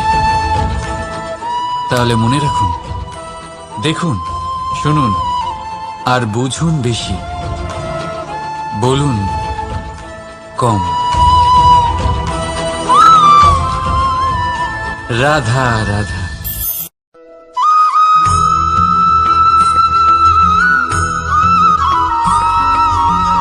এই সংসারে কোনো বস্তু হোক বা ব্যক্তি হোক, তার একার গুরুত্ব কিন্তু খুব বেশি নয়। একটা উদাহরণ হিসেবে বৃষ্টির ফোঁটাকে ভেবে দেখুন। যদি একটি বৃষ্টির ফোঁটা হয় তাহলে তার খুব বেশি গুরুত্ব থাকে না, কিন্তু যখন সহস্র বৃষ্টির ফোঁটা মেঘের মধ্যে দিয়ে ঝরে পড়ে তখন সেটা বর্ষার রূপ ধারণ করে। সেই বর্ষা যা এই প্রকৃতিকে শান্ত করে। সেইভাবেই পাথরের ছোট টুকরো, তার খুব বেশি গুরুত্ব থাকে না, কিন্তু যখন অসংখ্য পাথরের টুকরো একত্রিত হয় তখন তা পর্বতের আকার ধারণ করে। সেইভাবেই কিছু মানুষ যখন একত্রিত হন তখন তৈরি হয় পরিবার, কিছু পরিবার যখন একত্রিত হয় তখন তৈরি হয় সমাজ, যখন অনেক সংখ্যক সমাজ একত্রিত হয় তখন তৈরি হয় রাজ্য। এবার এই রাজ্যের সব থেকে গুরুত্বপূর্ণ ব্যক্তি হতে পারেন রাজা, কিন্তু তাও সেই রাজা একা কিছু করতে পারেন না। যুদ্ধ লড়ার সময় তারও নিজের সৈন্যদলকে প্রয়োজন পড়ে। কিন্তু এই সংসারে এমন একজন ব্যক্তি আছেন যিনি একাই সব কাজ করতে থাকেন, এবং সেই ব্যক্তি হলেন মা। আমাদের জীবনে একজন পিতার ভূমিকা কিন্তু নিঃসন্দেহে অমূল্য, কিন্তু আমাদের সকলের জীবনে যে ভূমিকা একজন মায়ের তা অন্য কারোর থাকে না। একজন মা একাই সন্তানকে বড় করতে পারেন, সংস্কারী করে তুলতে পারেন, তার জন্য পরিশ্রম করেন। আর এত কিছু কাজ করার পরেও তার কাজের জন্য তিনি প্রশংসা অবশ্য পান না। উল্টে যদি সেই সন্তান অনুচিত পথে চালিত হয়, অনুচিত কর্ম করে, তখন সেই মাকেই অপবাদের পাত্র হয়ে উঠতে হয়। আমাদের জীবনে মায়ের যোগদান কতটা সেটা বুঝুন। আপনাকে বড় করে তোলার জন্য উনি কতটা পরিশ্রম করেছেন সেটা বুঝুন। আজ থেকে, এখন থেকে, এই মুহূর্ত থেকে মাকে সম্মান করতে শিখুন। যখন সময় পাবেন, যখন সুযোগ হবে, তখন তার প্রশংসা করুন, ওনারও ভালো লাগবে। আর মায়ের এই মমতার জন্য, তার এই ভূমিকার জন্য আসুন সবাই মিলে আমরা তাকে প্রণাম করি, আর সকলে মিলে ভালোবেসে বলি, রাধা রাধা।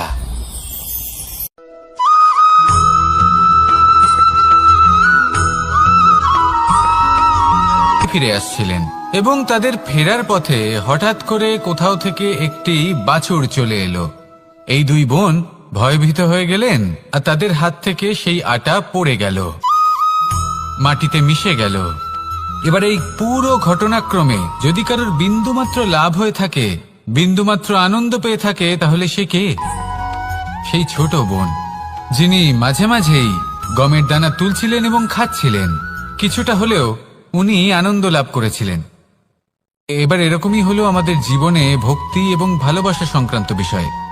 মানুষ নিজের জীবনের দৈনিক কাজে এতটাই ব্যস্ত হয়ে পড়েন, প্রত্যেকদিন শুধু কাজ কাজ কাজ কাজ করতে থাকেন, আর তাতে ভক্তি এবং ভালোবাসার জন্য সময় বার করতেই পারেন না।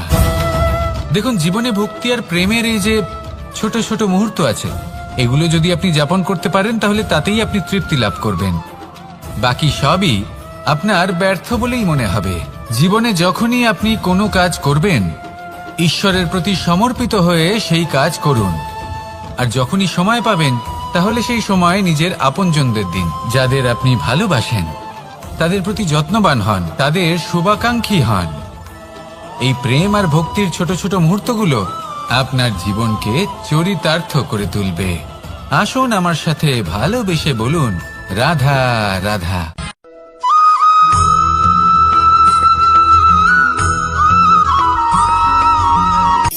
শক্তি, শক্তি অর্জন করা এতটা কঠিন নয় যতটা শক্তি লাভ করার পরে সেই শক্তি সামলানো কঠিন হয়।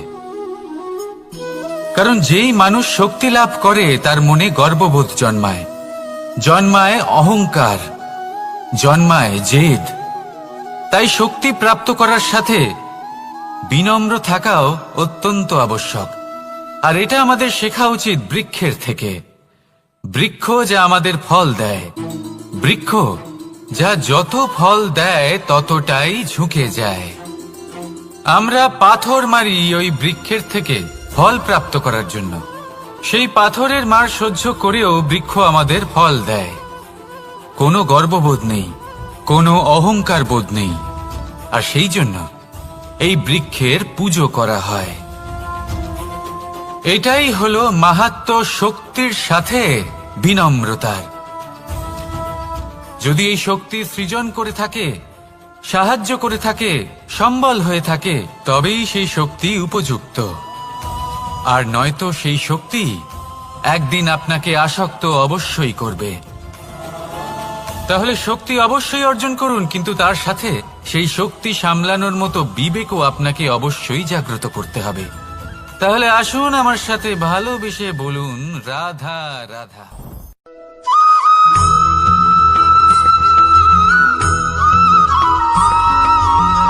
যখন আমরা কোনো বনে প্রবেশ করি, তখন এই সবুজ ঘাস দেখে, এই কোমল ঘাস দেখে আমাদের মন প্রফুল্ল হয়ে ওঠে। ভিন্ন ভিন্ন প্রজাতির ফুল, ভিন্ন ভিন্ন রঙের ফুল দেখে এই মন আনন্দে ভরে ওঠে। এখানে শিশুরা আনন্দ লাভ করে, বড়রা ভোজন গ্রহণ করেন, কথাবার্তা বলেন, হাঁটাহাঁটি করে বেড়ান। এবার ভেবে দেখুন, যখন এই উপবনের নির্মাণ হয়েছিল সেই সময় যদি এই মাটিকে সঠিকভাবে খনন না করা হতো, যদি তাতে সঠিকভাবে বীজ রোপণ না করা হতো, যদি কোনো সংঘর্ষ না হতো, পরিশ্রম না করা হতো, যদি চলতে চলতে পায়ে কাঁটা না বিঁধে যেত, তাহলে এই সুন্দর বন দেখে আমরা কি এই আনন্দ লাভ করতে পারতাম? কখনোই নয়। ধরুন কোনো নদীর তটে সুন্দর একটি বন আছে, সেই বনের আনন্দ লাভ করতে গেলে আপনাকে সেই নদী পার করতেই হবে। যদি সুখের নদীর কাছে পৌঁছতে চান, তাহলে তটে যে কাঁটা রয়েছে সেগুলোর সাথে সংঘর্ষ করতেই হবে। এই সংসারে যদি আপনি সুখ লাভ করতে চান, তাহলে সুখ লাভের এই যাত্রা শুরু করতে হবে সংঘর্ষ দ্বারা। তাহলে সংঘর্ষকে স্বাগত জানান, এর পেছনেই সুখ রয়েছে যা আপনার জন্য অপেক্ষা করছে। এবার হাসুন আর আমার সাথে ভালোবেসে বলুন, রাধা।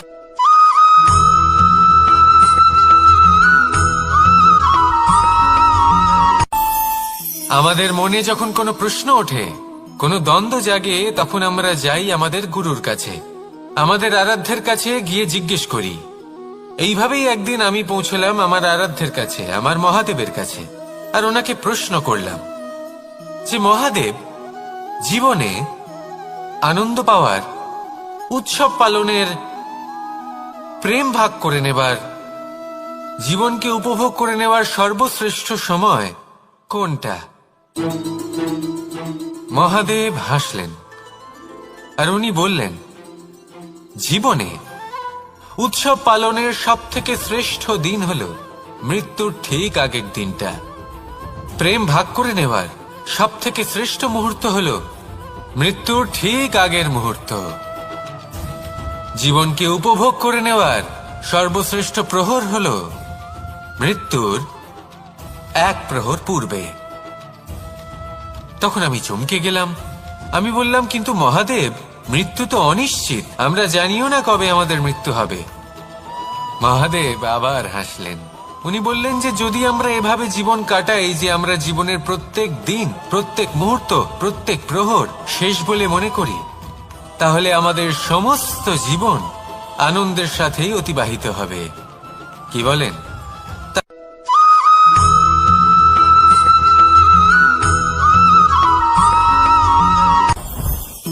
জীবনে কিছু শেখা অত্যন্ত গুরুত্বপূর্ণ।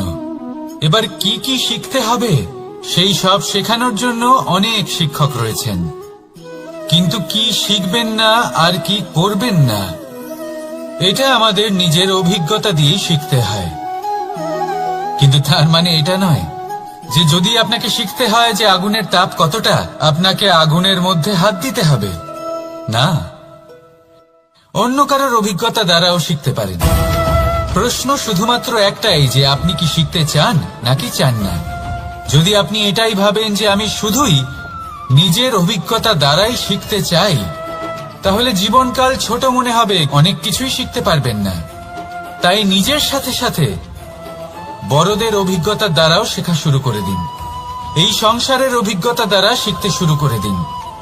আর এটা নিশ্চিত রূপে শেখা আবশ্যক যে কখন কি করবেন না, কোথায় থামতে হবে আর কোথায় থামবেন না।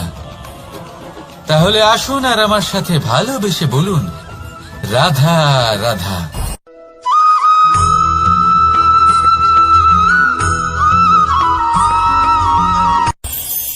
এই সংসারে আমরা প্রকাশ কোথা থেকে পাই? এর উত্তর বড়ই সরল।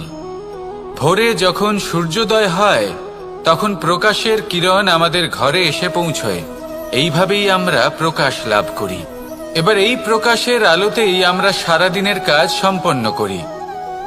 সন্ধে হয়ে যায়, সূর্যাস্তও হয়ে যায়, আর আমাদের ঘর যাতে অন্ধকার না হয় তার জন্য আমরা একটা প্রদীপ প্রজ্বলিত করি। এটাই ঘটে আমাদের জীবনেও। এবার প্রবাহমান আয়ুর সাথে আমরা আমাদের অন্তরে যদি একটা প্রদীপ প্রজ্বলিত করে নিই, তাহলে বিষয়টাই অন্যরকম হবে। এবার আপনি বলবেন, কোন প্রকাশের কথা বলছি যা আমাদের অন্তরে জাগ্রত করা সম্ভব? আমাদের আত্মার মাঝে প্রেমের প্রকাশ জাগ্রত করার কথা বলছি। কারণ আমাদের এই জীবন এও হলো দিনের আলোর মতো। আজ প্রকাশ আছে, কিন্তু কোনোদিন অবশ্যই অস্ত হবে।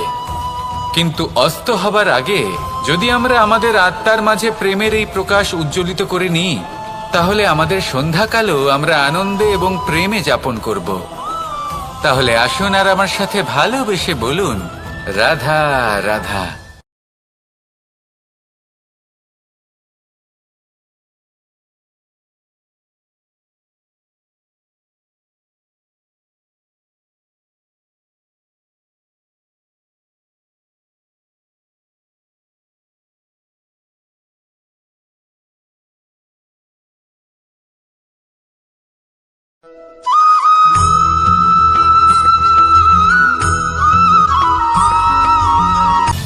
সময়, জীবন, কাল। দেখতে গেলে এই তিনটি শব্দ একটি শব্দেরই সমার্থক শব্দ মনে হয়, কিন্তু এই শব্দগুলির অর্থ কি সমান? কখনোই নয়। হ্যাঁ, এই সময় চলতে থাকে, জীবন চলতে থাকে, কালচক্র চলতে থাকে। এই সময় কেটে যায়, কিন্তু এই জীবন একে যাপন করতে হয়। কি বলেন? এই জীবনে কিছু করুন বা কিছু না করুন, জীবন এমনি কেটে যাবে, আপনি জানতেও পারবেন না। কিন্তু সেটা আমাদের উদ্দেশ্য নয়, একে যাপন করতে হবে। এই জীবনে প্রেরণা পেতে শিখুন, প্রেরণা দিতে শিখুন, আহ্বান গ্রহণ করতে শিখুন, আহ্বান জানাতে শিখুন, মহান কাজ করতে শিখুন, ধন্যাত্মক বোধ জাগিয়ে তুলুন। জীবন অতিবাহিত করার অর্থ কি তা আপনি শিখে যাবেন। কারণ সময় কেটে যায়, সমস্ত যুগ কেটে যায়, কিন্তু জীবনের রীতি জীবন কাটিয়ে দেওয়া নয়, জীবন যাপন করা। এই জীবন সম্পূর্ণরূপে অনুভব করতে হবে, নতুন পথ বানাতে হবে।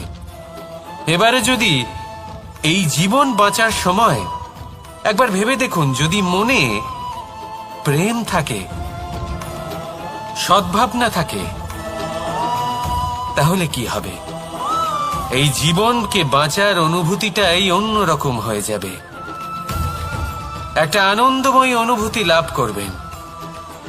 তাহলে এটাই করুন আর আমার সাথে ভালোবেসে বলুন, রাধা রাধা।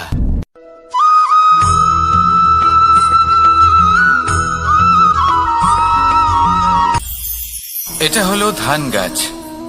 এর থেকে যে চাল উৎপন্ন হয় তা মানুষ গ্রহণ করেন। আর এটা কি? এ হলো জংলি ঘাস। একবার ভেবে দেখুন, যদি এই জংলি ঘাস ধান গাছের আশেপাশে থাকে তাহলে কি হবে? ধান উৎপন্ন হতে পারবে? তা উৎকৃষ্ট হতে পারবে? আমরা কি তা গ্রহণ করতে পারবো? কখনোই নয়। এই জংলি ঘাস ধানকে নষ্ট করে দেবে, কিন্তু নিজে জীবিত থাকবে। এটাই হলো আজকের শিক্ষা। এই সংসারে যদি আপনি নীতির পথে চলতে চান, উচিত কর্ম করতে চান, সংসারকে সেবা করতে চান, তাহলে জংলি ঘাসের মতো ব্যক্তিদের থেকে সবসময় দূরে থাকতে হবে। সেই ব্যক্তি যারা দুর্নীতি এবং মিথ্যা দ্বারা পরিপূর্ণ, যাদের ব্যবহার অশুভ, যাদের অনেক অশুভ গুণ রয়েছে, তারা সঠিক নয়। সেই সকল ব্যক্তি যাদের চরিত্র অত্যন্ত দুষ্ট হয়, তারা হয় শুভ চরিত্রের ব্যক্তিকে একদম নষ্ট করে দেয়, নয় নিজের মতো বানিয়ে তোলে। তাই যদি আপনি নীতির পথে চলতে চান, এই সংসারের জন্য শুভ কর্ম করতে চান, তাহলে সেই সঙ্গ লাভ করুন যে সঙ্গ জ্ঞানে পরিপূর্ণ, যাদের মধ্যে অনেক গুণ আছে, যাদের থেকে প্রতিদিন কিছু শিখতে পারবেন। এমন ব্যক্তির সাথে জীবন অতিবাহিত করুন, দুরাচারীদের থেকে দূরে থাকুন।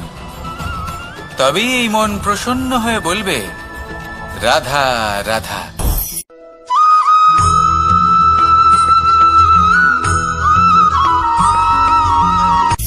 সূচের শেষে একটি ছিদ্র থাকে, যার দ্বারা আমরা এই সুতো পরাতে পারি, আর তারপর সূচের সাহায্যে এই সুতো দিয়ে বস্ত্র সেলাই করা যায়। কিন্তু যদি সুতোটা সোজা করে ধরা না হয়, তাহলে সূচে কখনো এই সুতো পরানোই সম্ভব নয়। যদি এতে কোনো গিঁট পড়ে তখন তা কখনোই এই ছিদ্র দ্বারা প্রবেশ করা সম্ভব নয়। ঠিক এইভাবেই যদি আপনি কারোর জীবনে প্রবেশ করতে চান, কারোর অন্তরে প্রবেশ করতে চান, তাহলে আপনাকেও সহজ থাকতে হবে। এতে কোনো গিঁট থাকলে চলবে না, অর্থাৎ মনে যাতে কোনো মালিন্য না থাকে, যেন কোনো কুচিন্তা না থাকে। যদি এসব থাকে তাহলে আপনি কখনো কারোর জীবনে প্রবেশ করতে পারবেন না। আর যদি কোনোভাবে আপনি প্রবেশ করেও যান তাহলে তার মনে ঘর করতে পারবেন না। নিজেকে এই সুতোর মতন করে তুলুন, সহজ। মনে যেন কোনো কুচিন্তা না থাকে, সবার প্রতি যেন সদ্ভাবনা থাকে, শুভ চিন্তা থাকে। এমনটা করতে থাকুন। এমন একটা দিন আসবে যেদিন এই সমস্ত সংসারের ব্যক্তির মনে আপনি বাস করবেন, আর তখন এই মন প্রসন্ন হয়ে বলবে, রাধা রাধা।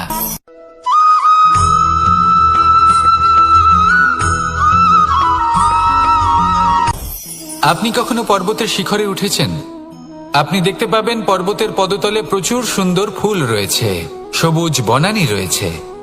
যত আপনি ওপরে উঠতে থাকবেন তত ফুল কমতে থাকবে, সবুজ বনানী কমতে থাকবে। আরো কিছুটা ওপরে উঠলে কাঁটা জাতীয় গাছ দেখতে পাবেন, শুকনো গাছ দেখতে পাবেন। আরো যদি ওপরে ওঠেন তাহলে পাষাণ দেখতে পাবেন। আরো ওপরে উঠলে হিমখণ্ড দেখতে পাবেন। এই যে পর্বত, তা মনুষ্য জীবনের সবথেকে উত্তম উদাহরণ। মানুষ যখন সাফল্যের শিখরে পৌঁছতে চান, মহানুভবতার শিখরে পৌঁছতে চান, পথে যত আস্তে আস্তে উপরে উঠতে থাকেন ততই ভৌতিক বস্তু তার থেকে বিচ্ছিন্ন হতে থাকে। যদি তিনি সেই ভৌতিক বস্তুগুলি ত্যাগ না করতে পারেন তাহলে কখনোই সেই স্থানে পৌঁছতে পারবেন না। আর মানুষ যদি উচিত ত্যাগ করতে পারেন, পথে অগ্রসর হতে থাকেন, এগোতে থাকেন, তাহলে একদিন না একদিন তিনি মহানুভবতার, জ্ঞানের, সাফল্যের হিমের স্বাদ অবশ্যই লাভ করবেন। মনে রাখবেন, মানব জীবনে ত্যাগ হলো অত্যন্ত গুরুত্বপূর্ণ অংশ। আসুন আমার সাথে ভালোবেসে বলুন, রাধা রাধা।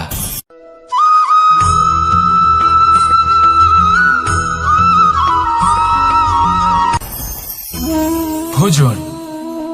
এবার ভোজন সংগ্রহ করার জন্য মানুষ কি না করেন, সব সময় চেষ্টা করতে থাকেন। ফসল উৎপাদনের জন্য অনেক পরিশ্রম করতে থাকেন, কিন্তু অনেক সময় অনেক পরিশ্রম করার পরেও ফসল ভালো উৎপাদন হয় না। এর কারণ কি? কারণ হলো এটাই যে আপনি পরিশ্রম হয়তো অনেক করেছেন, কিন্তু আপনার নজর তো সেই বীজের দিকে ছিলই না যা আপনি রোপণ করেছেন। সেই জন্য সব সময় কোনো বীজ রোপণ করার আগে তাকে পরখ করে দেখুন, তা অত্যন্ত আবশ্যক। আর সেইভাবেই যখনই কোনো কর্মের প্রশ্ন আসে, তাহলে সেখানে শুধুমাত্র পরিশ্রম যথেষ্ট নয়। সেই কাজের প্রতি আপনার কর্তব্য কি, আপনার উদ্দেশ্য কি, সেটা জানা হলো অত্যন্ত গুরুত্বপূর্ণ। তাই কর্ম করুন, কিন্তু সেই কর্মের প্রতি আপনার যা উদ্দেশ্য তার মাহাত্ম্য বুঝতে চেষ্টা করুন। তাহলে আসুন আমার সাথে ভালোবেসে বলুন, রাধা রাধা।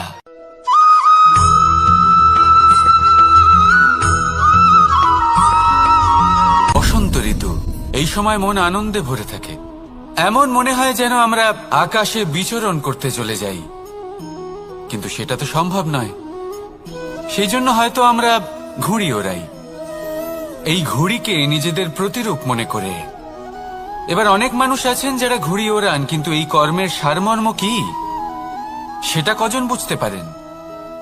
আপনি এটা মনে করুন যে আপনি হলেন সেই ঘুড়ি, আর এই সুতো যিনি ধরে রয়েছেন তিনি হলেন পরমাত্মা।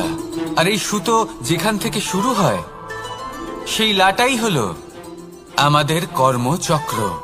এবার আপনি নিজেই অনুমান করুন যে এই উড়ান কার ওপর নির্ভরশীল, পরমাত্মার ওপর